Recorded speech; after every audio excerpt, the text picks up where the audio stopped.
Հաղթական մարգարեությունը հայտնված պարտվողի մտածելակերպի կյանքում կենթարկվի պարտության։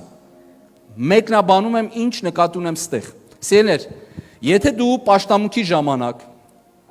հովիվը քեզ համար աղոթում է եւ մարգարեական խոսք է ասում, շատ հզոր խոսք է ասում։ Պատգամի ժամանակ քարոզիչը քարոզում է եւ մի հատ ուժեղ խոսք է գալի կպնում քեզ, որ դու ասում ես դա քոնն է, դա քո ուժերից վեր է, դա շատ ուժեղ է, դա հզոր մի բան է, դա քո առաքելության մասին է խոսում, դա քո ապագայի հետ կապված մի բան է խոսում։ Ինչքան էլ ուշադիր եղի նա, ինչքան էլ հզոր եւ մեծ բան լսես քո կյանքի հետ կապված, սակայն ունենաս պարտվողի մտածելակերպ, խնդիրը սա է, որ ինչքան էլ հզոր լինի մարգարեությունը, վտանգ կա, որ այդ մարգարեությունը կարա անպտուղ լինի քրիստոնյայի կյանքում։ Դու կարող ես ասել ինչ որ Աստված ասել է կանի։ Ես էլ քեզ կասեմ, դա նշանակում է Աստված բոլորի կյանքում լավ բաներ ունի, ուրեմն թող լինի։ Աստված բոլորի կյանքում ունի բարի նպատակ, բայց ինչու բոլորի կյանքում չի լինում բարի նպատակ, որովհետև հաղթողի մտածելակերպը ո՞րն է, արագ ասեմ, ո՞րն է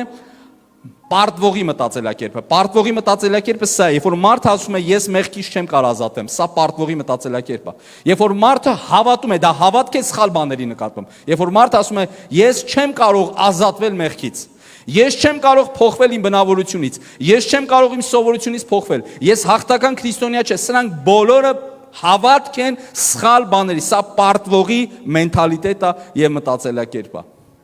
Բայց հաղթողի մտածելակերպը այս է, երբ որ մարդը որդեգրել է իր համար, ներբեռնել է իր համար աստվածաշնչյան, Աստծո տեսանկյունը իր անձի, ոչ թե իր կարծիքով ինքը ինչ ազգում, այլ ինքը վերցնում է Աստծո տեսանկյունը իր կյանքի համար, որը շատ դժվար է։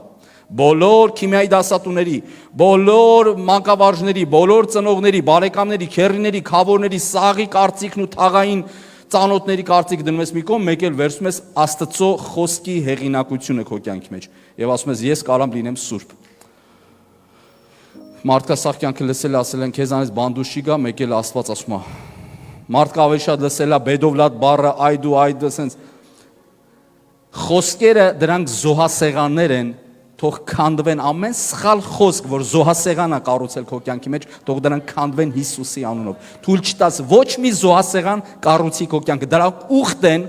որը կապում են մարդուն սխալ եւ չար բաների հետ ցեներ։ Թող մի զոհասեղան լինի Աստվածաշնչի հիմքի վրա,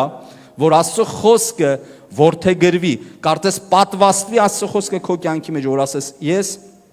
իմ կյանքում լինելու է այն ինչ որ Աստված է ասել։ Աստվածաշնչում գրված է, որ Աստված ստեղծեց երկինքն ու երկիր։ Ուզում եմ ձեզ մի բան ասեմ, Աստված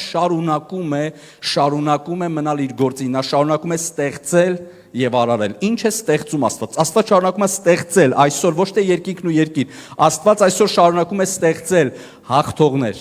սուրբեր, հզորներ, ուժեղներ, արդարներ, բարիներ, նա շարունակում է ստեղծել եւ արարել։ Թույլ տանք եւ ասենք Տեր, ամեն անգամ երբ որ ես գալիս եմ եկեղեցի ասում եմ Տեր Աստված սարքի ինձ, ամեն անգամ որ գնում եմ աղոթքի ասում եմ Տեր ահա ես սարքիր ինձ, որովհետեւ աղոթքը մենակ տեղեկացնելու համար չի, աղոթքը մեր վերափոխվելու համար է։ Գնում ենք ասում ենք Տեր ահա ես փոխիր ինձ, փոխիր ինձ։